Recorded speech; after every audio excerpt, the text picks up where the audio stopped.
It's back. The green train is running. Bobby, sometimes you're right, sometimes you're wrong.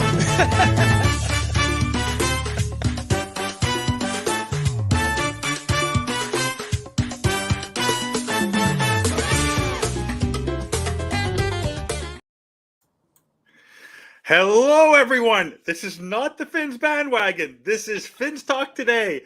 I'm your replacement host, Finn Stanza, and with me every Thursday, but he's here every Saturday. Fish Tank Hank, how you doing, buddy?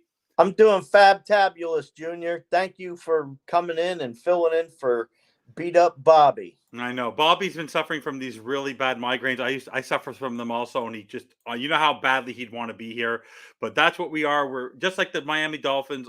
Our community at the Finns Talk Sports Network. We're always there to chip in and always there to help each other out. Instead of watching the show, I'm actually on the show, which is always amazing. What's up, Aladino? What's up, Ben? Guys, don't forget to like and subscribe. This is another episode of Finns Talk Today. This is where I fell in love with the Finns Talk Sports Network. So I'm happy to be here. Always happy to co-host. So, Hank, we talked about it a bit on the bandwagon. You've been down in Miami for the last couple of days. So talk about what you've been doing and how you've been enjoying yourself, getting ready for the Broncos. It's been one big party. We had people come in from, to say out of state is an understatement, from the UK, Britain, Canada, California. We had Broncos fans. We had Dolphins fans. We all went to Nick's bar last night. That was quite the entertaining night. Lots of Dolphins fans everywhere we went. I stayed at Embassy Suites, and we did some partying there. And now I just moved back over to Stadium Hotel. Yeah. Because I knew I needed to get this broadcast done. I appreciate it. It. It's always important. We have to keep the people happy. I had to make sure that I was up, and you know what I mean? Yeah, but the closer you are to the hotel means it's closer it is to game time. So it's the home opener. How excited are you for another Dolphins season home opener for you? You've been probably clamoring at the bit, because when you think about it, they haven't played a home game, since like the middle of August. It's been like almost 5 weeks since they've been in that home stadium. Like, yeah, for you, it's been a while. How much are you clamoring to tailgate and just get there and just have a blast with your fellow Finns fans?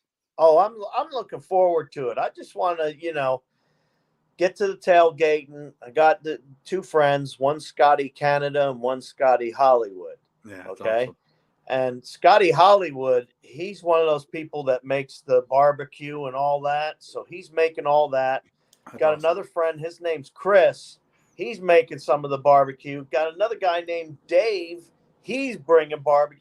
So we got like plates and plates and plates of food that we're ready for already.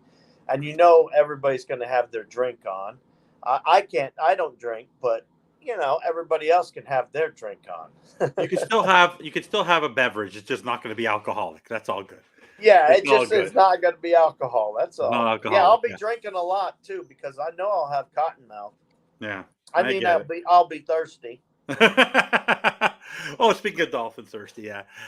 So as we approach today's game, one of the topics is I'm going to follow a little bit of Bobby's outline. Then we're going to go in, because I want to replace Bobby. I want to make him proud. So it looks like Miami might be. Right now it's questionable. He could play without our second wide receiver after Jalen Waddle suffered a concussion towards the end of last game. How concerned are you if he can't go? Who steps in his place if he can't play? What are your thoughts on Waddle potentially playing? And with the concussion, would you not play him? Even though we want to be, based on our previous history with concussions in the Miami Dolphins after what we've experienced, would you sit him out another game? What's your concerns? Who would you think should step up instead of him? Give me your thoughts on that. Player safety's first, of course. But if he clears concussion protocol, he should be on the field. Okay. That's how I see it. I want to see him on the field because if he's on the field, that means he's okay. Okay. And so I really think that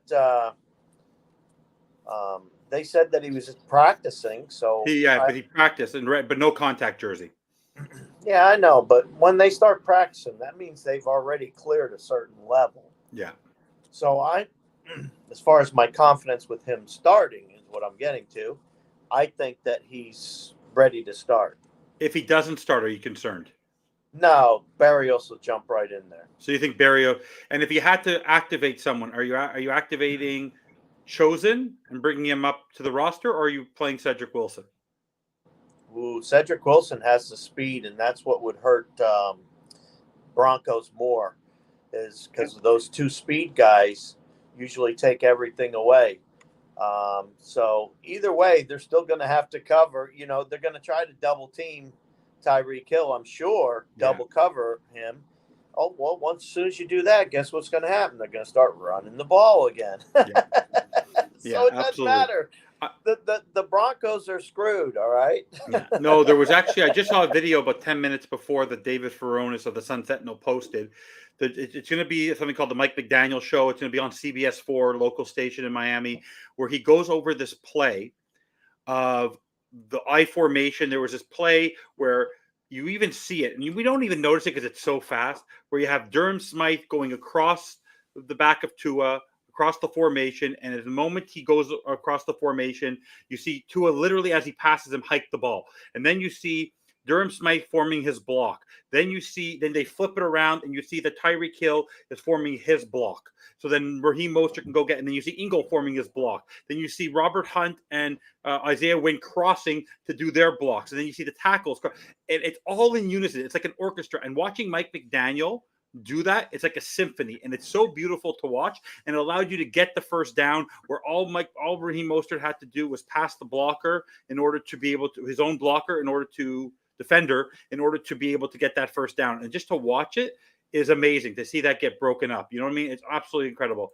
Bobby, we hope you feel better. I hope you just enjoy the show, relax, and do what you need to do. Just rest up. Without you, the network's not the same. So rest up, buddy.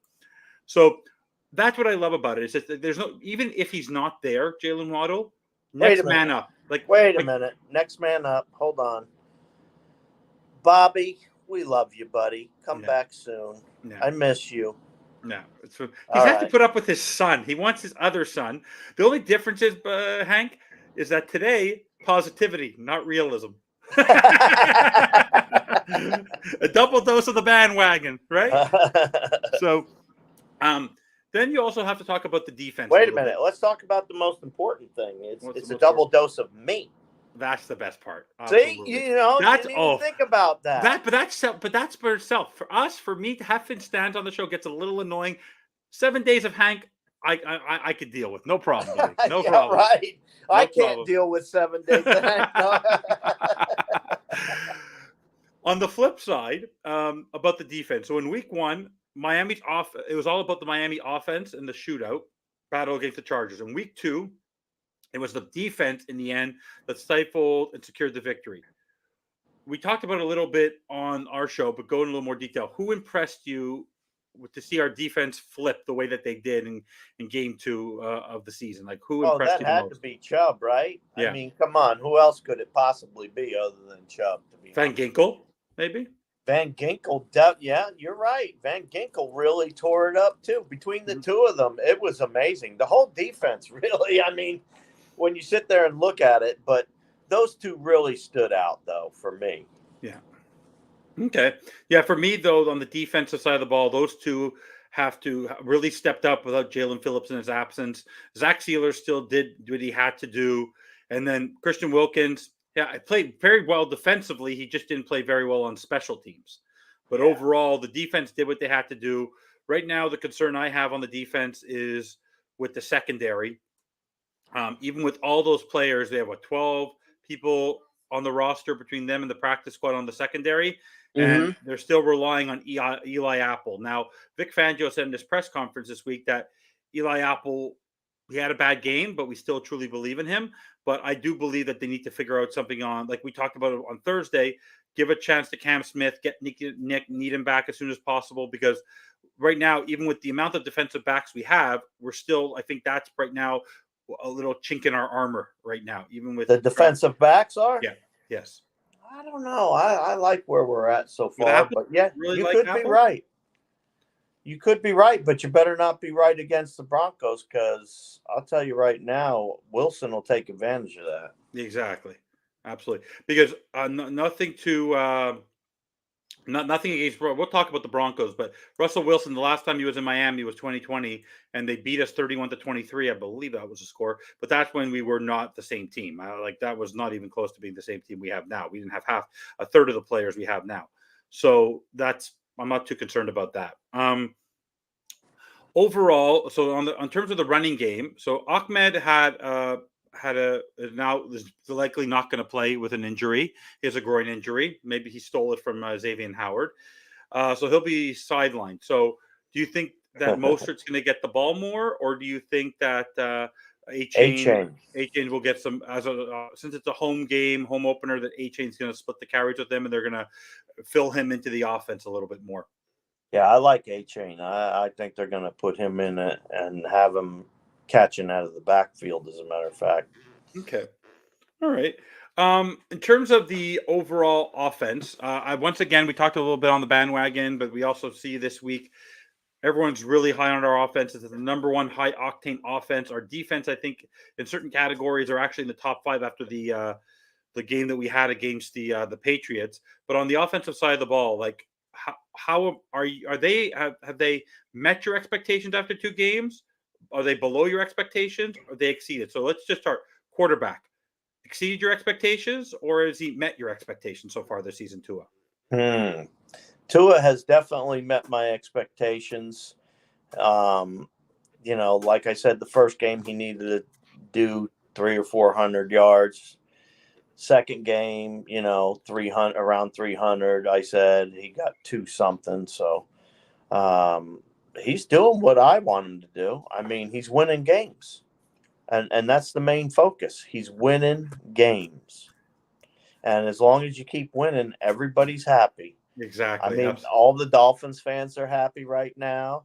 You don't hear the Tua haters out there squawking anymore. They finally shut up a little bit. Yeah, we talked about that. We talked about that on Thursday, how the talking heads of Florio and Sims and Coward and Keyshawn Johnson, the only person who's still being unsure of him is Skip Bayless, but Skip Bayless is a moron.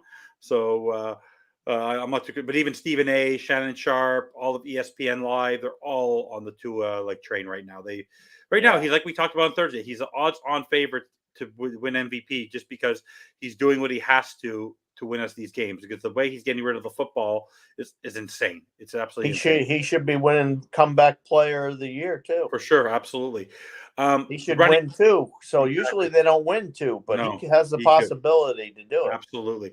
What about the running game with all the talk? Dalvin Cook, Jonathan Taylor, all these things. But what Raheem Mostert has been able to do with a little bit of Savon Ahmed, a little sprinkle of Devon A-Chain, a little bit of Alec Gold because he goes more with the tight ends. But your running game, satisfied so far, or they've exceeded your expectations? They've exceeded. Me too. They've definitely exceeded. I mean, we knew that they were going to go to the running game, and but 120 something yards and things like that. You didn't expect. I didn't expect our running game to be that good, because I was concerned about the offensive line. And so far, between the passing game and the running game, it's just they can't cover. They can't cover. So whichever one they try to stop, Miami, Mike McD turns around and makes a game plan and goes the opposite direction. Yeah. So each time we're doing what we need to do. But I really like what Tua and the gang are doing in the back. Yeah. With the backfield. I think it's working out really nice. Dumping passes, handing it off. They're doing a great job. And the offensive line, as far as the offensive line goes, we might as well talk about them. They're exceeding my expectations for sure. If they aren't, I did not have a lot of faith. I'll be honest with you. I did not have a lot of faith, and because it's been 20 years, so I didn't have. I did turn you around before game 1. Remember, I told you before game 1 we did the bandwagon. I said, "Don't worry about the offensive line." And see, bandwagoners, we were right. Yeah. Hey, I said I was little worried, but at the same Kendall time, Lamb. I said, hey, I got to believe in the people that are putting the people on the field, and Mike McDaniel has the final choice on who's going to be on the field game day. Yeah. So guess what? No worries. Same thing with Vic Fangio. I'm sure he's deciding which defensive guys he wants starting. Exactly. So I love it. I love no. having two head coaches too. Kendall It's Lamb is the problem. After if Teron Armstead tomorrow plays that game, Kendall Lamb becomes the number one swing tackle in the NFL. The guy has been phenomenal. He has not given up a sack on that side in 2 games against 2 good defenses. Isaiah Wynn, you're not hearing any concerns about left guard. He's doing what he has to do. Connor Williams, we know where the issues are, but him and Tua are working that stuff out as a blocker. It's not a problem. Robert Hunt is going to be an all-pro right guard. And Austin Jackson, we all left him for dead. We put him in the category of Liam Eichenberg. And yes, did he give up a sack last week? I didn't put him that far down. No, but he was in that category of 2020. Remember, everyone's talking the 2020 draft is going to be awful. It's going to go down in history. After these few games, outside of Noah Igbenogany, I can't pronounce his name. That's the only name I can't pronounce in the NFL. Igbo. Outside of that, you have Tua, Jackson, Hunt, Raekwon Davis. Like, if everything the way it goes, if they continue the way they're going this season, the 2020 draft will be a phenomenal draft. But this season is showing after the first 2 games, it is working out quite well. How about the tight ends? Even though we don't really see Julian Hill and Tyler Kroft has been a little bit injured, but Durham Smythe, like I said, in the I formation motions, the blocking, the key catches, the reliance on him on 4th down. For me, I'll go first. The tight ends have beyond exceeded my expectations. They're utilizing the tight ends more in 2 games this year than they did all of last year. And how impressed have you been? That's what I kept trying to say to people when I was trying to pick Connor for as far as the tight end. Yeah. I thought for sure that a tight end was going to be lighting it up this year. Yeah. So I'm kind of happy. It is a little bit of a surprise to how much, like you said, they are actually using them. It is a little bit of a surprise.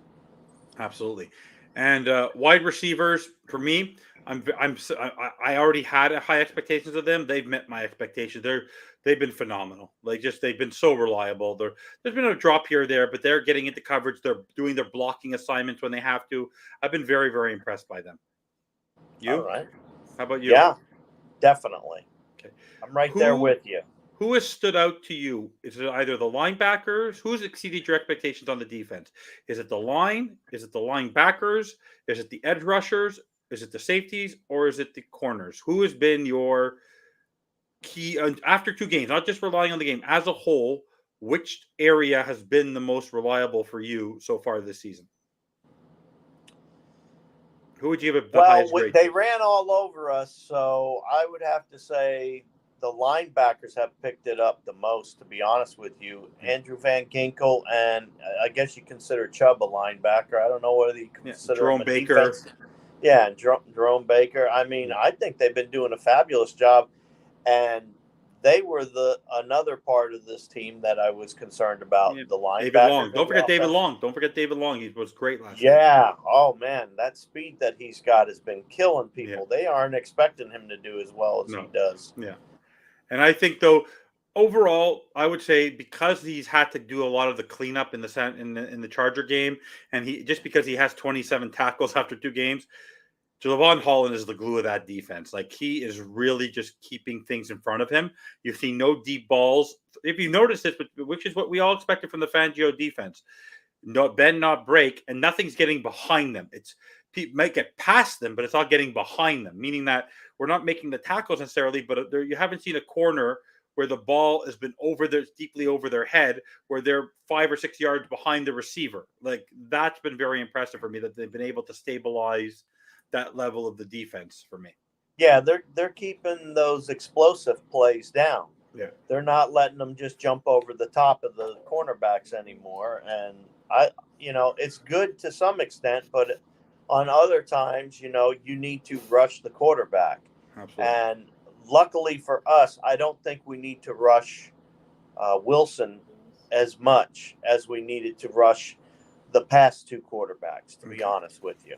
I think that if we don't get to him that our cornerbacks will still, and safeties will still protect well enough against Wilson. Yeah. Okay. What are your thoughts so far on Vic Fangio? I'm not going to go to special teams because special teams, I think, is just a place where we just need to stay stabilized. Yeah. But so far, how have you been? How I know the first game was a bit of a mess, but what are your thoughts so far on your expectations on Vic Fangio and what his defense has been able to do overall? Well, I mean, you look at the first game, and they ran all over us. Look at the second game. Adjustments. Oh no, Vic Fangio said, that was a one-time thing. Yeah, I think that's the thing I love about him, and I think you're actually seeing it in Mike McDaniel is that the ability to adjust in the game plan. Yeah, they knew they would shove it, try to run it down our throats. It didn't work last game, and then look at Mike McDaniel, who for me, how I was probably on this network the harshest critic because everyone kept on saying, well, he's a rookie coach. He's a rookie coach. I go, I don't care if he's a rookie coach. He has the team to be able to be successful. He's beyond exceeded he's beyond exceeded my expectations, Hank. Like the ability last game, he tore up. I don't care what the score was. He tore up that defense.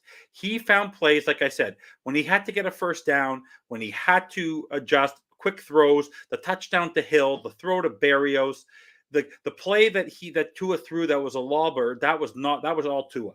Like that was not he go get your receiver, but that was not planned. Like a lot of what ended up happening. Mike McDaniel has, for right now, is coach of the year after 2 games. And by the way, I'm going to give you a crazy stat. Who, with a minimum of 5 games of coaching in the month of September in the history of the NFL, has the highest winning percentage? Mike McDaniel. There you go. He's 5-1. So the guy is very successful. So we all worry about the December games, but trust me, the stats of people not making the playoffs after starting 0-2 or 1-3 in the month of September is very, very low. It's much easier to get off to a bad. It's better to get off to a good start than get off to a bad start and fall behind the 8 ball. So for everyone, definitely. That's the most important thing. And Mike McDaniel, you should see this team. He said after the first game, ends up hammer time. There's going to be offensive juggernaut games, and there's going to be games that are tight where you're going to have to get to the last second. And in both these games, that's the one thing about the Miami Dolphins. Even though it's been tense towards the end, unlike the all Dolphins teams that were giving up points at the half before we go, we're the ones scoring before the half, not the other teams. We're aggressive, we're confident, and I have a belief that every time we have a last stand, our defense or our offense are going to win us the football game. Yeah, I have faith, and I have faith in our offense like I haven't had faith in a good 30 years. Yeah, and we talked a little bit on Thursday about it. The fact that Tua is getting the ball out so quick is just amazing. Yeah. I love it. I'm sitting back and going, oh, we can win this game every time we're in it. I'm like, oh, well, it only takes a couple strikes. That only takes them 30 seconds to get down the field. No. You know. And Tyreek Hill even said this last week, which was the most amazing thing. If you ever watch a lot of these quarterbacks, and I remember playing football as a kid, when you're throwing the ball, unless it's a deep pass, you're not throwing the football until the guy might get there. The receivers, all the star receivers, whether you're Tyreek Hill, Devontae Adams, Stephon Diggs, all of them, they want Jalen Waddle. They want the ball. They don't want to have to look and wait for the ball. They want to be able to be in their route, and when they turn, the ball's already there. And if you've ever noticed Tua releasing the ball, Waddle and Hill will still be running. And the thing about Hill, the reason why Tua has to do that is because these guys are so goddamn fast that if you wait for them to get there, it's going to go behind them. Able to throw the ball to He'll underthrow it or overthrow it. That's why he has to get rid of it so fast. His anticipatory skills is off the frick. How he reads the play and releases the football and programs it. We don't even get out of bed when someone screams fire as fast as he releases the ball. It's unbelievable his ability to process, back up, process, go. It's unbelievable. It's been the most amazing thing to me. Absolutely. So Totally agree. So now we want to talk a little bit about the Broncos game. So the Broncos, just to give you a record, in the history of the Dolphins, we're 12-6-1 in regular season.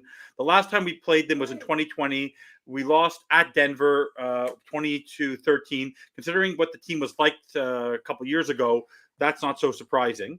But we've the largest margin of victory. We beat them back in 2017, 35-9. Prior to that, they've all been pretty close games, but we've always had the edge unless we go to Mile High. But when it's in Miami, we do really, really, really well. Yeah. Obviously, this is a bit of a not revenge, but we have a lot of people on both sides of the ball. So Mike McDaniel was part of the Broncos staff years ago. So was Vic Fangio, Eric Studsville, Ronaldo Hill, Ryan Slowick, Colby Smith, Wes Welker, Butch Barry, Wade Hart, all these guys. Like, there's so many guys who have been part of this team in terms of players, and there's only Vic Vance Joseph and Mike Westhoff and that group on the Broncos, but there's a lot of familiarity with the Denver Broncos. And even though Vic Fangio is not doesn't consider this a revenge game because there's not that many people left when he was there, how do you see that you think they're gonna use it as motivation, knowing that they're playing the Broncos, that to play a former team, that Fangio is going to be ripe and ready with Bradley Chubb and all the players there to go after them? Like you just said, I don't think it's so much of a revenge game. I think it's more of we need to hit this next step, hit it running, and keep moving to the next one. I mean, come on, we have two. I mean, these 4 games that we start out with, 2 of them are in the division. Yeah. I mean, you got to win the other ones in between at the same time, especially if you're expected to win them. And I expect the Miami Dolphins, to come out and crush the Orange Crush. You know what I mean? It's going to be a whiteout at the stadium. They're going to do a whiteout, so everybody's going to be wearing their white jerseys, and then you'll see the orange ones dotted around in there. That's always fun to look at. Yeah. So no, for me, this game, for me, the only way they lose this football game is if they play down to the competition. So when they played the Texans last year, or whether it was or like whenever they played a team that is a little bit worse than they're not expected to lose to, you might have a letdown game, like because of the pressure's on. But outside of Patrick Surtain, Justin Simmons, who has 16 interceptions in the last 3 years for the Broncos, they're like the level. The guys are like a Javon Holland level safety. Well, hold on. Let's read what Ralph had to say. Yeah. Ralph says, Go ahead. Go ahead. Okay. Afternoon, gentlemen. Let's not forget the coaches are calling a great game and that the defense will get better as we go. O-line is playing incredibly, one game at a time. Shout out to Bobby. Get better. What's up, Ralphie boy? Ralph, I'm hopefully going to come down to Florida in a few weeks. And if there's a way, meeting up with Alex, I want to see Hank, I want to see Thirsty. There's a way for me to see you, and then I could wait, and then we can call Bobby. That'd be awesome. I don't mind taking a drive down to Hialeah or wherever you are to give you a shout out. I don't mind. I'll have plenty of time when I'm there. I'm happy to do it. No, but it's great to have him great to have him here. So, no, I agree. Like, the O-line's been great, and I didn't even mention this. Armstead, he's good to go. How are you resting him one more week because Lamb has been great, or are you playing Key Steady? He's playing. Yeah. If he's healthy, he plays. You put your best players on the field. And I think, honestly, the offensive line's only going to get better with him in the lineup. It's absolutely incredible, right? So, absolutely, it's absolutely incredible. So, what are your keys to? What are your 3 keys to the game for the Finns to bring home a third victory of the year, to go undefeated in the month of September, and to put a big smile on your face as you're heading back home? We're going to party after the game. I can tell you that. So I don't know when. Do you go back Monday or do you go back Sunday? Are you staying till Monday?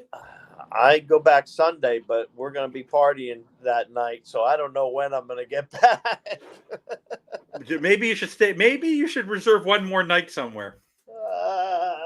No, I got to kind of get back. Remember, I don't drink, so it's okay. That's My wife will be doing most of the partying for me. But she has to drive back too.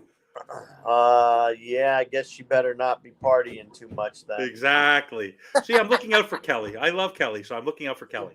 Yeah, it's a good thing you said something because she can party before the game, but after the game, oh no. Yeah. So what are your 3 keys to the game? My 3 keys to the game and the victory is the secondary has to stay stout even against Russell Wilson because he can catch you sloughing him. And I don't think that Miami's going to be sloughing. And I think that the defense is going to be up to the task. But the secondary has to not allow the big plays still. Yeah. My second key of the game is contain. Contain Russell Wilson. Contain the running backs. Don't let them come out of the backfield. Our defensive line has got to be stout during this game, or they'll try to run all over us. My third key of the game is our offensive players, wide receivers in particular, need to stay healthy for this game. Yeah. We can't just be losing all of our great players. We have a lot of great players on wide receiver, but at the same time, if Waddle's down, it's next man up. And so I would say wide receivers are a big key to this game as far as how well we'll be doing with our backups if Waddle isn't in. Yeah, absolutely. For me, and what's your third key? And that was my third. Your third key was that key. Okay, absolutely. So for me, the keys to the game are keep special teams off the field, meaning that Jake Bailey has only punted twice. That's been phenomenal, but it's to sustain. Really just keep special teams off the field. Your offense has to be quick. Like you don't need to be kicking field goals. Gets touchdowns, not field goals. That's what I want. I want touchdown, sustained drives. As much as the special teams are, just keep them off the field. If we're on the 45, if we're on the 50 or other, you go for it on 4th down. I don't care if it's 4th and 10. I don't care. Go for it. Your defense can protect you because this team, the Broncos are not going to score a lot of points. They're just not a team that's going to score a lot of points. They don't have the offensive firepower to score a lot of points, and their defense is struggling. They screwed the pooch. They had a big lead last game, and they couldn't sustain that. The next key to the game for me is to get to Russell Wilson. Russell Wilson is a mobile quarterback. He's sort of like a preview of Josh Allen. He likes to move around the pocket, and you have to get to him. So you have to get to the quarterback quick. So if Jalen Phillips is healthy and playing, and then Bradley Chubb, they both have to have good games. I want to see sacks on Zach Wilson. Fins up, Ender. Yeah, fins up, Ender. And then the last key to the game for me, outside of the defense, is Tua, no interceptions. I don't want to see one.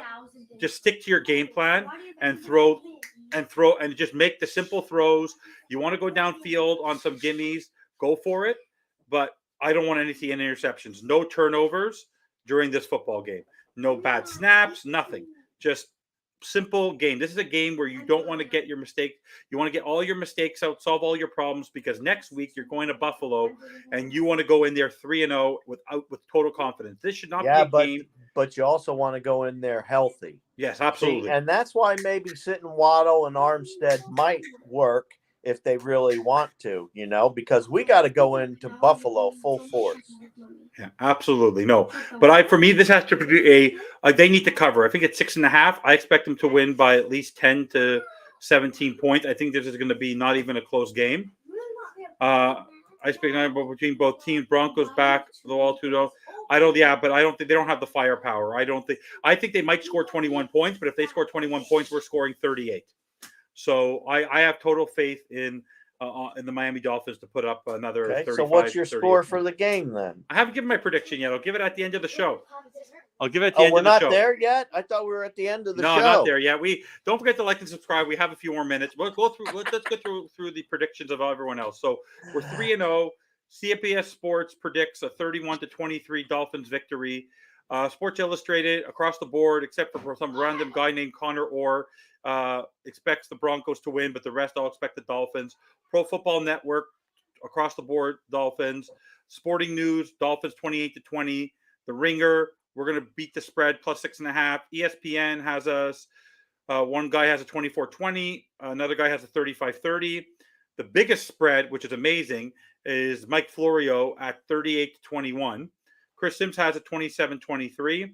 And on NFL.com, you have straight across the board, Dolphins winning either 28-21, 28-24, 31-23, 34-23, 28-21. So it's really across the board. It doesn't matter who you're going to face. The Dolphins are going to win this football game. So, Hank, prediction time. What are your thoughts? Prediction time. See, we were close. Yeah, we're there. Prediction time. I have it 32-24. But Dolphins That is victory. my score. And they cover the spread. Okay. 32, I have it 24. I have it 38-17. I think they're going to get you. It's going to be a party in Miami. I think we're going to win by 3 touchdowns, and they're going to score late. We're going to score often. We're going to score early. And Mike and Sean Payton, all the talk about Sean Payton coming into Miami with Tom Brady, I have not even a thought. Eric has a 24-14. I hope you're right. And 24-14. Aladino has a 43-9. Honestly, if we do what we did against if we do a mix of even if they take away Tyreek Hill and they do the same thing they did last game, even the 24 points that we scored, we could have scored a little bit more without some routine plays. We were going to score 31 to 34 points last game. Because if you think about it, if we didn't miss the 2 field goals, we're already at 30 points. And then there was the interception from Tua that if he would have sustained it, so we were going to score 35 points against this team. And that was against a staunch defense. Even when our offense had a bit of a struggle in our special team, we were going to score 30. I have zero concerns. Oh, of course he had to do this. But game sealing Sanders. How is it game sealing? It would be 28-27 before he scores it. I don't agree. He's not the game-winning field goal. Do your math, Bobby. Go back to sleep and give me a new prediction tomorrow morning on the pregame show because I expect you to arrive. And FYI, guys, we will be having our pregame show at 11 a.m. tomorrow. Hopefully, Bobby will be able to join us. If not, I will host again. Fish Tank Hank hopefully can get a bunch of his buddies and they can join from tailgating in Miami Gardens. It should be a lot of fun. We'll pop in during our tailgate to say hello to you guys. Absolutely. But anyway, guys, anyone who wants to put their prediction in, guys, don't forget to like and subscribe. This is another episode of Finns Talk Today.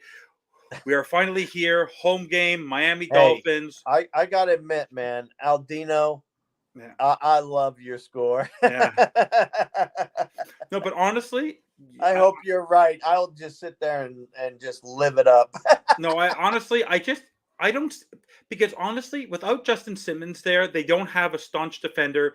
Vic Van Joseph is not. They can't replicate what happened last game with the Patriots, unless we play down to our competition, unless we're trying to force throws into places that aren't working.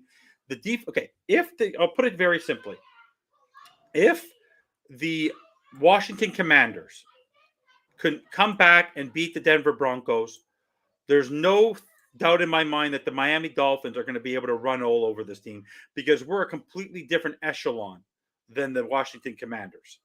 So, yes. And honestly, we're averaging 30 points a game. Buffalo 27 field kick, 4.7 defense closes it out. If it's like that, Bobby, then I'm very concerned about the Miami Dolphins. If they can't beat the Broncos by a significant margin, the faith that people have in the Dolphins is going to be a little bit shattered because that means they play down to the competition.